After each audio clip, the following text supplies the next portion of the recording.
Custody situations and kids and responsibilities and big events in our lives, they're all important to us, and it's how we manage these things that really show where our priorities lie. Sometimes we mess things up, and it's okay, but sometimes it's really not. G'day there guys, it's your main man Markee, and welcome back to another episode of r/AmITheA. Now if you love today's bloody good content, I want you to slap that like button, subscribe if you're new, sit back, relax, chuck a prawn at the barbie, and get ready for some bloody good stories. Thank you. Am I the a-hole for making my ex miss her shift at work by not picking up my daughter when she asked? So my ex and I, 27 male, have a 6-year-old daughter together. Last week was her custody time. My roommate is currently pregnant. I'm the father, and this was going to be the first ultrasound appointment. I drove us to her doctor, even if I couldn't go in with her due to the pandemic restrictions. We were allowed to FaceTime during the appointment, so I could at least be there virtually. I got a call from my ex while I was waiting in the car, and she needed me for an emergency. The lady that usually babysits my daughter for her got sick that morning, and everyone she's called so far is too busy to watch her, so that's why she was contacting me. I told my ex I couldn't because I was at this appointment. My ex said this was more important since my roommate can just record it for me to watch later. Now, she had a point, but it wasn't going to feel like I was present during the moment. I told her I'll go pick up my daughter once we're done here, but that just led to us arguing because my ex needed to get to work now. My roommate texted me that they were going to call her in soon, so I told my ex that I had to go, and I'll let her know when we leave. By the time we were done and I dropped off my roommate, it was well over 2 hours later, and she was furious. She told me not to even bother picking up my daughter because she would be making it to work by the end of her shift. She was very cold and distant with me when she dropped off my daughter, and she let me have it a little when she told me what a selfish jerk I was choosing an ultrasound appointment over taking care of my daughter. To be honest, this was a really big deal for me. I didn't get to experience anything of this with my daughter because I didn't find out about her until after she was born, so it just means a lot being there for these little milestones during the pregnancy. That's why I'm not sure that if maybe me being selfish here about wanting to be present makes me an a-hole, since she needed my help, and deciding to go after made her miss work. I think my thoughts on OP's reproductive history here are irrelevant. I'm just gonna say what priorities OP had here were all over the place. Yes, it is a magical moment to be there for the ultrasound of your roommate's child that is also your child. But you also have a living, breathing 6-year-old daughter that needs you right here, right now. Obviously, you are a last resort for your ex, and you're her father. It is your responsibility in this situation to step up to the plate. It was obviously an emergency for her, and it's not babysitting for you. This is called being a parent and looking after your child. Unfortunately, as life goes, this 6-year-old daughter should be more important than everyone else currently. That's just my opinion on this instance. I know everyone is different, but I feel like you were a dick in this situation by not just going and picking up your 6-year-old and then FaceTiming in that situation. No, you had to wait the entire 2 hours. That's a dick move. You're the a-hole. Now in the comments, Everyday Black Guy says, I'm actually going with you're the a-hole. Not for not helping your ex, but not helping your daughter. It wasn't just your ex that needed you to babysit her, but your daughter needed you as well. This isn't a child you so happen to know. This is your child, your own flesh and blood. Also, I couldn't help but notice how you mentioned how you said your ex called everybody else before calling you, possibly meaning she can't rely on you for her sake, but for your daughter's sake. I get it. This was an important moment for you. You wanted to see your unborn child, but you still have a responsibility to your child who is already here. Chicano5 says, I gotta disagree. His daughter didn't need him because her mother was literally right there. It's her responsibility to arrange for childcare. You're acting like all the responsibility is on him and none of it's on her. Thank you for your take on the story. However, we don't know if the mother was there to help or not. OP said it himself that they don't rely on each other unless it's an emergency, meaning the ex had no one else except OP. I understand that the responsibility is on her end, but her babysitter fell ill, giving her such a short amount of time to find someone. I don't believe that OP's responsibility should be in the ex herself, because tough luck, but it should be in his child. I wouldn't be happy either that I might have to miss my appointment. However, I acknowledge that my child needs me if my ex, who doesn't regularly do it, asks me to watch her. I personally believe that's a sacrifice a parent has to make for their child, not their spouse or ex. I've been fired from jobs because childcare fell through that day, or my son was sick and I needed to pick him up. Wow, this is America, I assume. Absolutely. We have jobs here that are called at-will employment in some states, meaning the companies can fire you for any reason without notice. It's not uncommon to get fired if you can't come in because your childcare plan falls through. So America is the a-hole. You're the a-hole. You decided FaceTiming someone you call a roommate during an ultrasound was more important than your actual daughter being taken care of. It's not your fault that things fell through. I'm assuming it wouldn't have taken you 2 hours to get your daughter. Also, maybe start wearing protection so you don't keep knocking people up that you aren't with. But they were already at the appointment. Was he supposed to strand her at the doctor's office while he was picking up his kid? Considering she was going into an appointment, it isn't exactly stranding her anywhere. It isn't like the doctor would have said, "Oh, it's cancelled since your roommate left," and then she had to wait until he got back. Also, since it was his daughter that needed him versus his roommate he knocked up, his priorities are showing, and this seems like it either already is or will become a pattern. I feel sorry for his current daughter. You're the a-hole. Very you're the a-hole. Yes, you weren't required to take care of your daughter at the time, blah blah. To just give a flippant, "I'm not legally required to take care of my child right now," is a very a-hole thing of you to do. She's your daughter. It may not be your legal obligation to take care of her at all times, but it's certainly your moral obligation to do so, however inconvenient you find it. Our next post is by user UglyDuckling1701, titled, "Am I the a-hole for snapping at my housemate after me doing laundry in the middle of the night kept her awake? I, 20 female, live in a student HMO. On the ground floor, there are 2 bedrooms directly off of the kitchen. The washing machine and dryer are in the kitchen.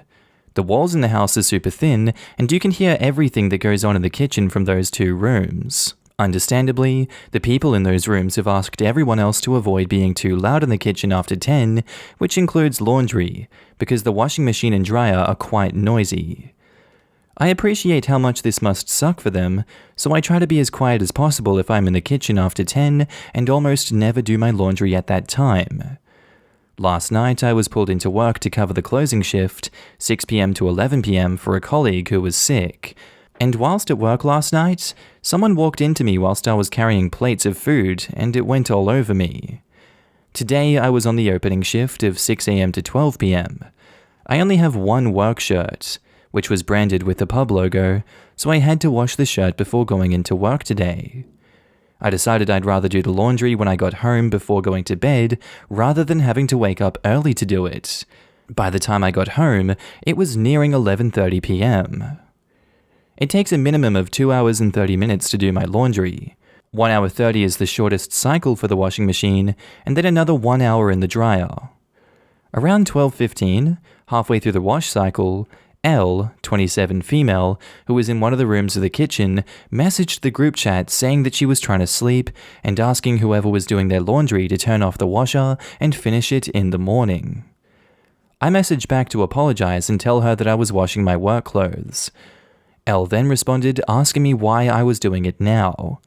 So I told her that I was on the opening shift tomorrow, so I need to wash my work clothes tonight.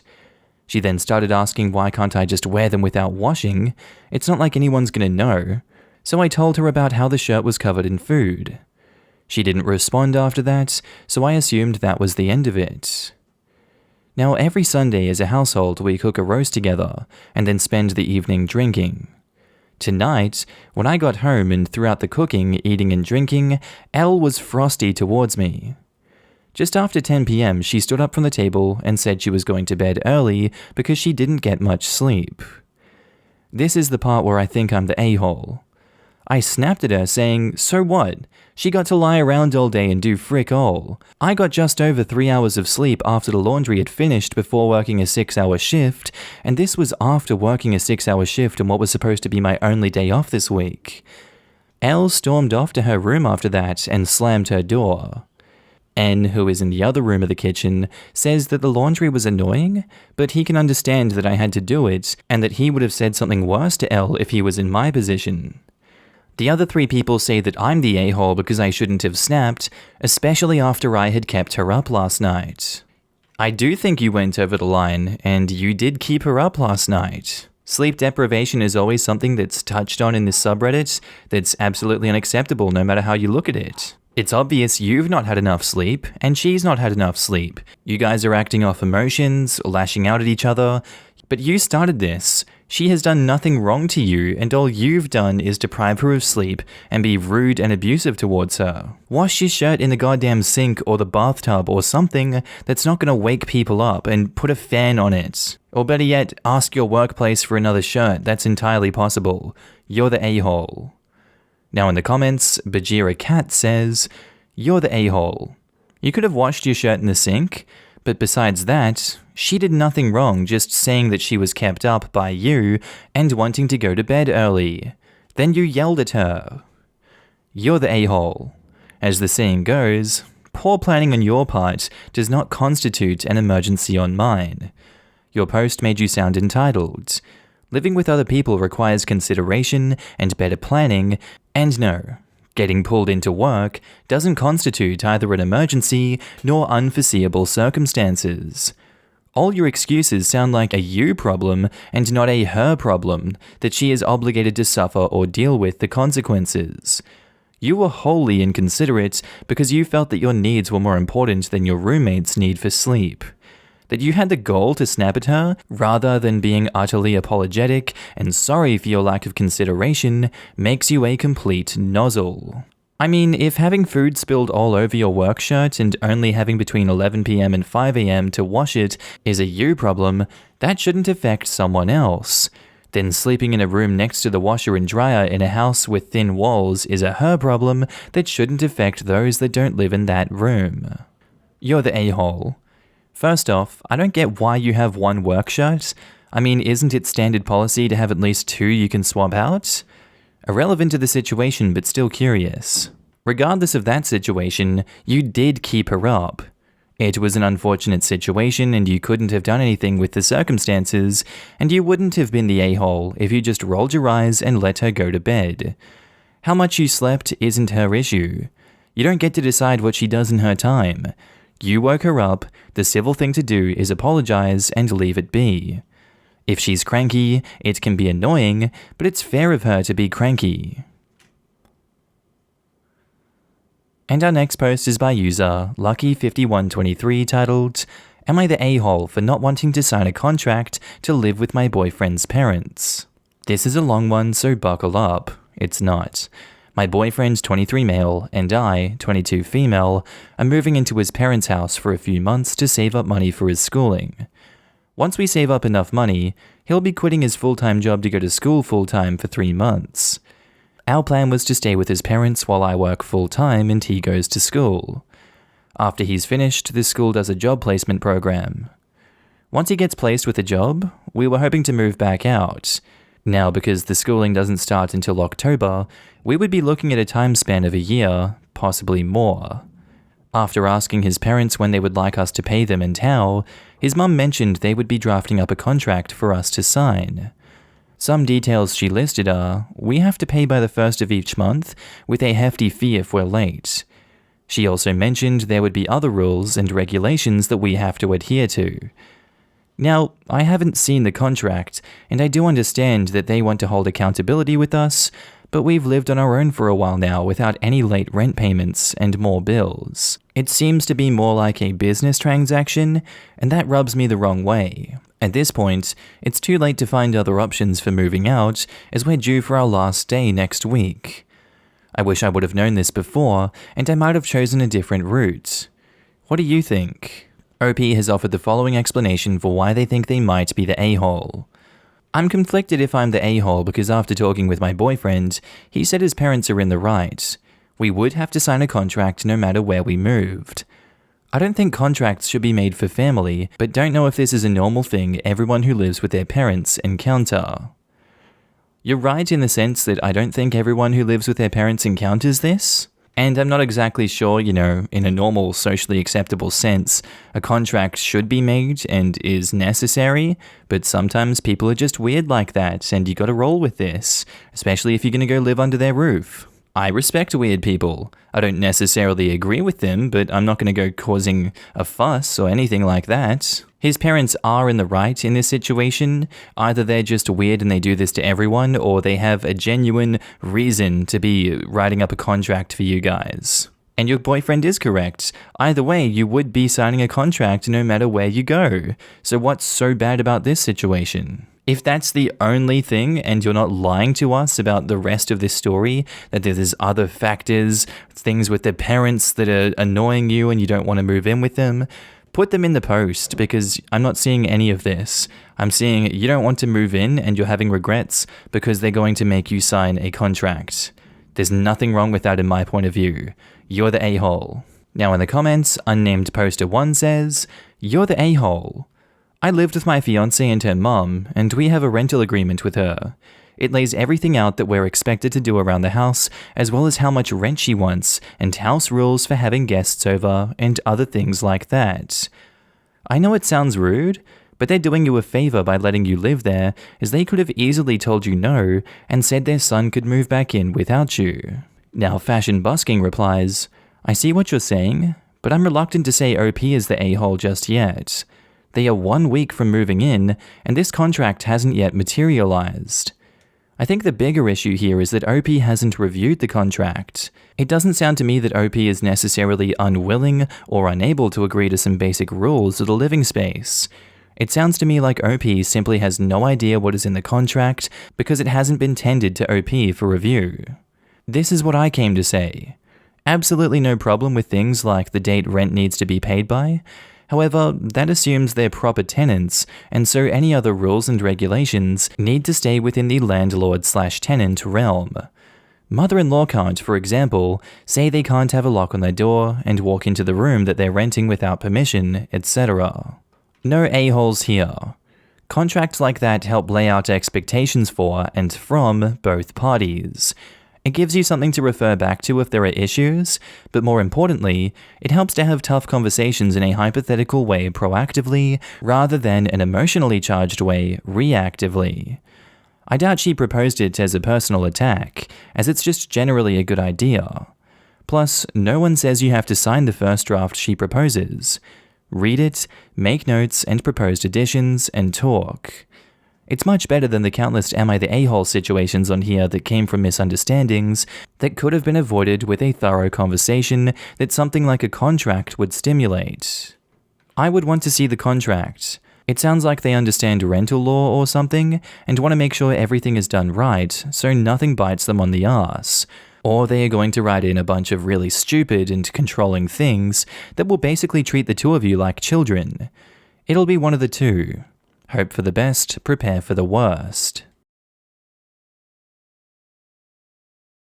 Alright guys, that's the end of the video. Friendly reminder that I'm now posting daily on my second channel, Markee 2.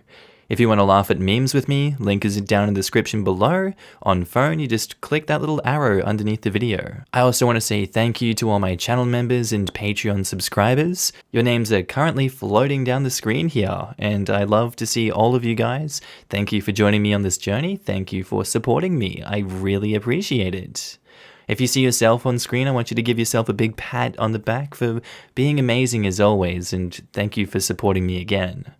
I do hope that you guys have a good day, night, sleep, whatever it is you're up to. I'll see you in the next video. Bye.